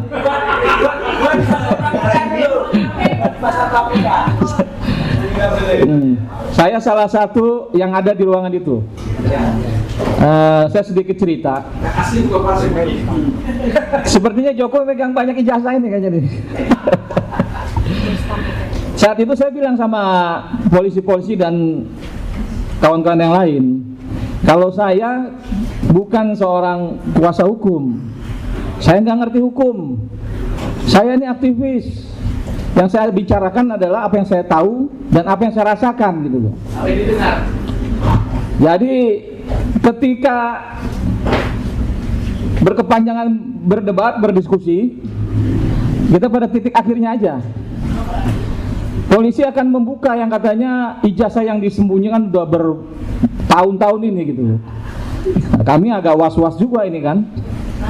Dan kuasa hukumnya Jokowi juga was-was juga gitu kan. Agak dia si anaknya Oto agak kanan kiri ya kan. Saya juga kanan kiri biar kalau sama kan gitu. Nah ketika mulai dibuka itu ada rasa was-was lah gitu. Akhirnya dipotong lah, dibuka lah itu semua, digunting dan suruh hadir. Setelah dibuka itu, wah bergerombol ke sana. Itu memang saya ada di situ, itu tidak boleh disentuh, tidak boleh difoto, cuman diletakkan di atas meja. Nah, jadi saya juga bingung ini polisi ini mau ngapain ini gitu loh. Jadi pas dilihat itu, yang moto pun itu harus dari polisi gitu loh, dari jarak jauh lah, dari depan sana gitu loh. Nah, ketika dilihat itu polisi agak-agak wah bangga lah, wah ini alat bukti ini asli segala macam gitu kan. Yang di depan juga kita agak-agak diam juga, terdiam. Pas ngelihat itu diam juga, saya tambah was-was lagi. Waduh, ini pada diam juga nih. Akhirnya saya dipanggil sama Bang Kosinudin. Bang Usam sini lihat-lihat. Ya mau nggak mau deh saya bangkit dari duduk saya. Dengan sangat terpaksa, ketika saya dekat, ada jarak 1 meter, saya belum melihat, cuma saya intip aja tuh. Saya intip, ya fotonya foto yang kemarin. Artinya saya bilang sama polisi, Pak polisi ini mah palsu, itu bukan foto Jokowi. Lihat aja mulutnya, kacamatanya. Polisinya tadi senang senyum-senyum, agak bingung juga ngadepin saya gitu. Saya tahu pelakunya, saya bilang. Nanti saya kasih tahu nomor teleponnya, saya bilang. Bapak catat nomor saya. Oh enggak, saya udah punya nomor Pak Ustam. Oh bagus, saya bilang. Jadi artinya apa yang dilakukan polisi kemarin itu cuma untuk membuktikan kalau dia telah menyimpan alat bukti gitu loh, menyita alat bukti, bukan menyatakan itu palsu. Apa yang dikatakan oleh kuasa hukum Jokowi, bukan menyatakan itu asli.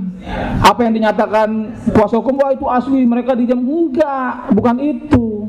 Orang saya setelah saya bilang palsu, saya balik lagi, saya lihat yang mana embosnya, yang mana tulisan UGM-nya, hampir nggak kelihatan sama mata saya yang masih nggak pakai kacamata nih. Jadi tipis sekali antara ada dan nggak adanya itu gitu loh. Apalagi yang katanya logo-logo yang kecil-kecil itu, boro-boro mau embos, boro-boro mau diraba gitu loh. Dilihat aja nggak kelihatan gitu loh. Jadi saya menduga ini, waduh, polisi bagaimana bicara ilmunya gitu loh. Jadi jangan membohongi mata rakyat gitu loh. Rakyat itu punya mata, nggak bisa dibohongin. Coba ditanya kepada orang-orang lain di luar sana, apa itu foto Jokowi? Dengan bibirnya yang tebal, dengan kacamatanya, dengan hidungnya, dengan kupingnya, pasti saya yakin sebagian besar bilang itu bukan Jokowi gitu loh. Kumisnya juga tipis, coba dia jadi diedit, tarik kumisnya ini ke sini, pindahin ke Jokowi muda, kan pasti nggak ketemu gitu loh. Jadi saya bilang kalau itu memang saya yakini, makanya saya bilang ketika itu dibuka oleh polisi, malah saya meyakini itu palsu. Karena saya kan mencari, kalau palsu itu pasti ada pembuatnya. Saya ini mencari siapa pembuatnya. Kemarin saya ketemu kawan saya, bilang kita ini berperang dengan kawan-kawan kita sendiri yang membuat ijazah itu gitu loh. Nah inilah yang akan kita jejaki. Makanya saya selalu sebut Eko Sulistyo. Lo tampil Eko. Kami menduga Eko Sulistyo, ketua KPUD Solo, terlibat dalam ijazah palsunya Jokowi. Temuin tuh Mas Indro Cahyono, tapi kan sampai saat ini nggak tampil-tampil si Eko itu. Jadi artinya, apalagi tadi melihat alat bukti yang dibawa oleh Mas Roy. Setahu saya memang apa yang dia hadirkan di Bareskrim Mabes Polri itu fotokopi. Fotokopi yang ada garis tengahnya, artinya dilipat. Nah, tapi kemarin itu mulus, tidak ada lipatan, dan terlihat memang lebih kayak baru gitu loh. Nah, fotonya juga tajam memang.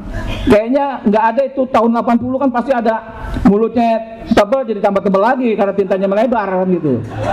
Tapi ini enggak kan. Nah, kupingnya juga harusnya tambah panjang lagi karena melebar tintanya gitu. Itu kan enggak. Jadi artinya dengan mata saya aja yang tidak mengerti soal analisa ini, itu mata telanjang gitu kan. Itu saya yakin banget itu bukan foto Jokowi. Jadi tolong Pak Jokowi berkaca-kacalah di rumah gitu loh. Di kamar mandi kah, di kamarnya kah, tolong berkaca, apa itu muka saya gitu loh. Tapi jangan dibandingkan dengan yang sekarang, pasti jauh berbeda. Yang sekarang ini kan ada botak Pak Jokowi. Itu kan masih agak rambut belah tengah gitu loh. Jadi kalau menurut saya Jokowi berhentilah berbohong begitu gitu. Kita kan rakyat nggak bodoh gitu loh. Terus saya ini kan, saya juga punya foto masa kecil ya, apalagi SMA sampai sekarang. Saya punya identik itu, alis saya agak naik gitu kan. Dari dulu sampai sekarang ya begini. Iya kan? Terus juga saya punya hidung agak mancung ke dalam gitu loh. Dari dulu juga begini gitu loh. Tapi ketika saya lihat Pak Jokowi itu alisnya kok berubah, tambah turun kayak celurit ke bawah, agak aneh juga. Kalau perempuan mungkin berubah dari tebal dibikin kayak kan gitu. Bibirnya juga begitu. Bibir Pak Jokowi bagus, yang asli gitu loh. Tapi tadi foto itu tebal. Kalau perempuan ditebal-tebalin mungkin oke juga gitu loh. Artinya kan Jokowi ini kan laki-laki beneran gitu loh. Nggak mungkin lah dia merubah itu untuk kelihatan lebih bagaimana gitu. Jadi saya menduga sekali sesuai dengan apa yang dikatakan analisa Mas Roy, Bang Rismon, Dr. Tifa, kalau itu bukan fotonya Jokowi. Artinya saya juga meyakini sekali kalau itu memang bukan fotonya Jokowi. Jadi nggak usah lari kemana-mana, kita lihat aja foto itu. Itu jelas kelihatan sekali gitu loh. Nah setelah itu foto SMA-nya juga dikasih lihat, tapi nggak ditaruh di meja. Cuman ada aja dipegang. Ini foto SMA. Saya melihat antara foto SMA dengan foto kuliah itu juga berbeda. Foto SMA itu kayak mohon maaf, kayak agak gondrong, kayak putih-putih begitu kulitnya kan, kayak keturunan Canes begitu. Tapi kalau yang ini kan, yang dilihat kemarin kan kayak jauh banget gitu, memang jauh banget gitu. Jadi aneh lah. Nah terus tambahan saya itu mengenai ada kawan juga, rekan-rekan kuasa hukum yang sampai menangis gitu. Itu lucu juga. Kalau saya bilang mah ibu lebay. Jadi nggak, pas dulu saya bilang juga, ibu ngapain ibu nangis-nangis ngeliat foto Jokowi? lihat ijazah Jokowi, saya bilang gitu kan. Yang bilang ini asli, saya bilang itu fotonya beda. Oh iya ya emang fotonya sih beda, dia bilang gitu. Jadi apa yang dikatakan ibu itu, kalau menurut saya ini kelebihan seorang perempuan aja lah. Jadi jangan orang juga wah dibikin begini langsung Bang Egy dibilang katanya percaya ijazah palsu. Saya rasa nggak percaya juga Bang Egy ijazah palsu itu ibu itu aja yang lebay, saya bilang begitu. Nah, kira-kira saya sampai hari ini saya masih mencari tahu gitu loh. Apakah ijazah Jokowi itu dibuat di pasar pramuka? Apa bukan? Ya kawan-kawan saya masih mencari orang pembuatnya. Jadi saya bilang sama kemarin di acara itu, kalau kalian mau memenjarakan kami dengan kata itu ijazahnya asli, tapi sedangkan pembuatnya itu aja berkeliaran, masih berkeliaran, saya bilang. Artinya itu ada yang buat ijazah. Nah, sekarang kalau kita bandingkan tadi yang saya bilang pertama kali dikasih di Bareskrim, fotokopi ijazah Jokowi itu berbelah, ada garis lipatan. Tiba-tiba kemarin saya lihat itu ijazahnya itu mulus, masih bersih. Saya menduga ijazah Jokowi yang dikasih lihat di Bareskrim fotokopi itu dengan yang kemarin apakah sama? Jangan-jangan ini saya menduga dibuat lagi nih. Seharusnya ada lipatan dong saat itu. Saat diperlihatkan kemarin, harusnya ada lipatan tengah. Ini nggak ada. Apa karena lagi rame-ramenya ada emboss, watermark gitu kan? Ditambah lagi dibikin lagi supaya sama. Karena disimpannya cukup lama ini. Dia kalau saya bilang sih mungkin diduga ada maksud lain untuk menyembunyikan ini terlalu lama gitu kan. Entah dengan cara-cara apa kita nggak tahu karena dia punya kekuasaan untuk itu gitu loh. Tapi artinya itu menurut batin saya itu barang yang berbeda antara yang diperlihatkan oleh Bareskrim dengan yang diperlihatkan kemarin. Karena di Bareskrim itu ada lipatan agak-agak kotor sedikit, di Polda kemarin mulus. Kalau dilihat di sana ada iler-ileran, bekas fotokopi sini nggak ada gitu loh. Jadi itu saya rasa itu saya menduga ini berbeda. Kira-kira seperti itu. Wabillahi taufiq wal hidayah. Wassalamualaikum warahmatullahi wabarakatuh. Ya, makasih Mas Samit ya. Ini dari ahli ya. Jadi kebetulan Prof. Tono adalah salah satu ahli yang hadir dalam sesi 2. Memberikan penjelasan di penyidik dan kita ingin dengar apa penjelasan dalam forum supaya ini. Silakan. Terima kasih. Assalamualaikum warahmatullahi wabarakatuh. Saya pengalaman kemarin itu pengalaman pertama saya masuk ke ke Polda itu. Jadi ngurus apa tuh STNK aja nggak pernah ke sana. Oke, tapi memang pengalaman kemarin itu sangat ini ya. Yang pertama sekali kesannya itu memang kita dibuat lelah gitu ya. Kita sudah menunggu lebih dari 10 jam itu. Kita menunggu baru kemudian ijazah itu diperlihatkan. Ya sudah dalam keadaan fatigue gitu ya, physical fatigue gitu ya, memang ya konsentrasi sudah anu lah sebagian besar kita ini. Nah, cuman satu hal yang memang juga, jadi itu yang pertama ya. Jadi kita tuh tidak diberi kesempatan diberi kesempatan yang di momen yang terbaik lah untuk kita bisa kognitif kita tuh lagi bekerja dalam kondisi yang prima gitu. Yang keduanya sangat aneh sekali, kemudian tidak boleh diraba, tidak boleh itu gitu. Saya pikir tadinya membayangkan saya bakal tidak edarkan gitu loh, dimuter gitu, kemudian masing-masing bisa melihat, bisa gini gitu.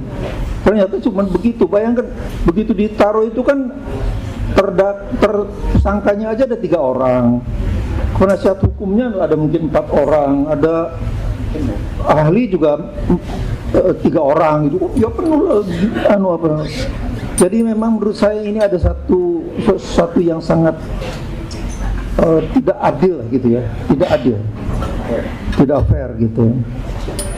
Sudah diberi waktu di 5 menit terakhir sebelum kita berakhir, kita sudah menunggu 10-11 jam, keadaan kondisi fisik yang sangat lelah gitu ya.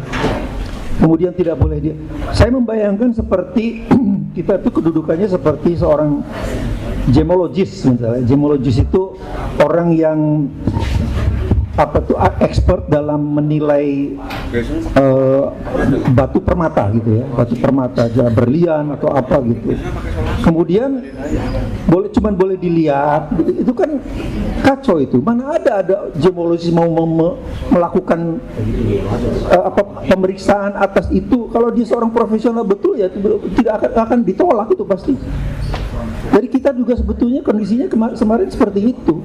Kita melihat seperti itu kok harus cuma dilihat doang dan tidak boleh diraba, tidak boleh Nah, padahal seharusnya itu justru yang paling ideal itu seperti yang dianukan oleh Reza Indragiri di Rakyat Bersuara kemarin itu.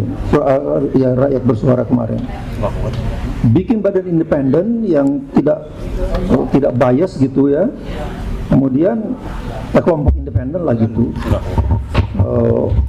laboratorium forensiknya kalau bisa juga ada, kemudian ahli-ahlinya dianukan, dan apa yang dilakukan oleh polisi itu juga harus dibuka. Tidak boleh kemudian cuma sekedar tahu hasilnya aja ini identik gitu. Kita tuh sejak SD itu dididik kalau kita mengerjakan pekerjaan itu ya ada prosesnya kita dituliskan gitu. Itu wajib itu. Kalau kita cuman misalnya ada satu ujian atau ulangan gitu, kita cuman hasilnya aja X gitu. Meskipun itu benar, tapi tanpa proses apa-apa, tanpa proses menunjukkan prosesnya, kan itu pasti ditolak itu oleh gurunya. Jadi bagaimana mungkin kita yang sudah dididik sejak kecil seperti itu, tiba-tiba disampai di kepolisian malah kemudian ini identik. Apa? Ya identiknya apa? Identik dengan apa? Dengan bagaimana prosesnya, bagaimana metodologinya, bagaimana. Jadi memang ini menurut saya ada sesuatu yang sangat krusial yang maka dari itu saya mengusulkan ya tadi saya kira sangat bagus sekali apa yang disarankan oleh Ustadz Rizal Fadilah. Ada lembaga independen, ahli-ahli yang independen, kemudian terus apa yang dilakukan oleh kepolisian itu harus terbuka. Ini juga harus penting sekali. Kita tuntut bahwa kepolisian berikan prosesnya. Kemarin kan lihat fotokopi ijazahnya sudah ijazah. Iya. Secara orang ahli, pandangannya profesi itu kecenderungannya. Ya begini, ya dalam kondisi yang seperti itu saya juga terus terang saya juga suka malas gitu loh. Kalau bagaimana mungkin orang kita bisa melihat sesuatu bisa objektif melihat cuman di itu. Tapi yang jelas sangat jelas itu betul kalau foto itu kok tampak baru. Oh itu terus memang tidak ada lipatan itu. Cuman memang kalau tidak ada lipatan itu kan bisa jadi bahwa itu di fotokopinya sudah dilipat kemudian di scan lagi kan gitu ya. Jadi itu nolak. Tapi yang jelas itu fotonya itu sangat baru. Dan tolong saya juga Pak Roy Suryo barangkali ya ada. Udah izin ya. Seingat saya ukuran ijazah saya UGM itu tidak mungkin masuk ke ke map itu kok bisa masuk seperti itu. Ukurannya besar kok punya saya, ya tidak mungkin bisa masuk ke map yang seperti itu. Kecuali kalau itu dibikin khusus gitu ya. Tapi masa mau bikin khusus? Saya coba di cross check lagi dengan apa yang dianukan oleh Pak Roy Suryo. Tapi memang saya adalah generasi tua ya. Saya lulus tahun 79. Jadi memang apakah mungkin sudah ada perubahan ukurannya? Jadi itu juga harus kita cross check lagi apa anunya. Tapi yang jelas adalah saya kira itu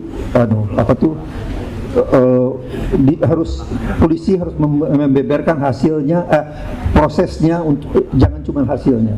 Kemudian bentuk lembaga independen atau komisi yang independen yang tidak bias gitu, tidak berpihak. Nah, kemudian yang paling penting juga, tidak kalah pentingnya juga, semua ijazah baik punya Jokowi dan punya 13 yang lain yang dianukan itu di-scan dengan resolusi tinggi. Scan dengan resolusi tinggi itu kemudian kita uji, kita lakukan pengukuran lah gitu ya dengan akurat gitu. Saya kira itu harus dilakukan itu. Karena ada uji forensik yang lainnya juga, misalnya untuk secara kimiawi, misalnya carbon datingnya gitu ya, kemudian tintanya, umur tintanya itu juga. Nah, tapi itu polisi harus betul-betul transparan, jangan cuma dicari hasil diberikan hasilnya aja bahwa ini sudah identik. Itu menurut saya enggak ini. Jadi yang berwenang itu memang sekarang berdasarkan undang-undang adalah polisi. Tapi ya jangan sewenang-wenang gitu ya kan. Berwenang itu bukan berarti harus bisa sewenang-wenang, karena kalau seperti itu artinya kemudian memperlakukan kita ini semua ya sudah, lu percaya aja dah sama gua kan gitu. Kan nggak bisa dong seperti itu. Jadi ini yang menurut saya scan dengan sebaik-baiknya, kemudian kita lakukan pengukuran yang detail antara huruf, antara foto, bagaimana detailnya, tadi soal bibir, lebar bibir, ketebalan telinga, jaraknya berapa dengan foto-foto Pak Jokowi yang sekarang. Ya, itu harus kita lakukan. Polisi juga silakan melakukan, tapi dengan yang transparan. Kita juga melakukannya dengan transparan. Gitu. Saya kira itu saja yang bisa saya sampaikan. Tidak bisa terlalu banyak juga. Terima kasih. Assalamualaikum warahmatullahi wabarakatuh. Terima kasih Prof. Saya lempar ke teman-teman jurnalis ya. Sisinya sekarang kalau ada yang sebelum untuk masuk ke simpulan ke Pak Samsir, ada yang ingin bertanya? Teman-teman? Ada yang ingin bertanya apakah Pak Samsir punya ijazah tahun berapa? Oke, kalau tidak ada kita langsung ke ini ya, ke Pak Samsir untuk pembacaan gitu ya. Oke. Terima kasih. Assalamualaikum warahmatullahi wabarakatuh. Bapak Ibu, saudara sekalian, para undangan media dan YouTuber. Setelah tadi penyampaian yang disampaikan hubungannya dengan gelar perkara khusus di Polda Metro Jaya pada hari Senin 15 Desember 2025 lalu, pada kesempatan terakhir ini saya akan membacakan pernyataan hukum Tim Advokasi Anti Kriminalisasi Akademisi dan Aktivis tentang tanggapan atas proses gelar perkara khusus Kabak Wasidik Polda Metro Jaya. Sehubungan dengan telah dilaksanakannya proses gelar perkara khusus dalam kasus dugaan pencemaran dan fitnah ijazah palsu Jokowi yang dilakukan oleh Kepala Bagian Pengawas Penyidik Polda Metro Jaya pada 15 Desember 2025, kami sampaikan tanggapan hukum sebagai berikut. Pertama, proses gelar perkara khusus yang dilakukan oleh Polda Metro Jaya adalah serangkaian kegiatan untuk melakukan evaluasi dan koreksi terhadap proses penyidikan yang dilakukan oleh penyidik Reskrimum Polda Metro Jaya yang kesimpulan akhirnya berupa rekomendasi atas perkara yang dapat dilanjutkan atau dihentikan. 2. Gelar perkara khusus tidak dimaksudkan dan tidak berwenang untuk menetapkan keabsahan barang bukti, sehingga penunjukan dokumen ijazah Jokowi yang disita dari Jokowi tidak dapat dan tidak memiliki kualifikasi untuk menetapkan ijazah tersebut asli atau palsu. Ketiga, proses penunjukan bukti ijazah SMA dan S1 Jokowi hanyalah untuk mengkonfirmasi bahwa dokumen tersebut benar ada dan telah disita oleh penyidik per 23 Juli 2025. Penunjukan dokumen tersebut sekaligus membongkar kebohongan saudara Budi Ari Setiadi, Ketua Umum Projo, yang mengaku telah ditunjukkan ijazah Jokowi dan diklaim asli saat berkunjung di kediaman Jokowi di Solo pada tanggal 24 Oktober 2025. Keempat, paparan koreksi dan evaluasi tim advokasi anti kriminalisasi akademisi dan aktivis selaku kuasa hukum Roy Suryo CS telah menegaskan adanya masalah dalam proses, prosedur, dan tahap penyidikan. Di antaranya adanya penetapan salah satu tersangka dari 8 tersangka dalam satu kesatuan pemberitahuan resmi penyidik yang belum pernah diperiksa sebagai calon tersangka, hal mana bertentangan dan melawan putusan Mahkamah Konstitusi nomor 21 PUU Des 13 Romawi 2014 yang mewajibkan pemeriksaan calon tersangka sebelum ditetapkan sebagai tersangka.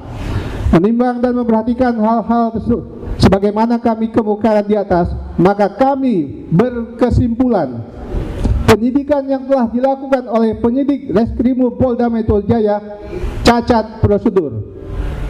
Karena itu, Kepala Bagian Pengawas Penyidik Polda Metro Jaya sudah semestinya merekomendasikan penghentian penyidikan dan merekomendasikan Direktur Reserse Kriminal Umum Polda Metro Jaya untuk segera mengeluarkan surat perintah penghentian penyidikan atau SP3.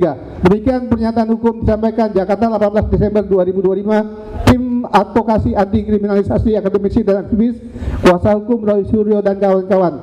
Tertanda Petrus Celestinus, sarjana hukum, koordinator litigasi, Ahmad Hojinuddin, sarjana hukum, koordinator non litigasi. Sekian. Oke, terima kasih teman-teman semua.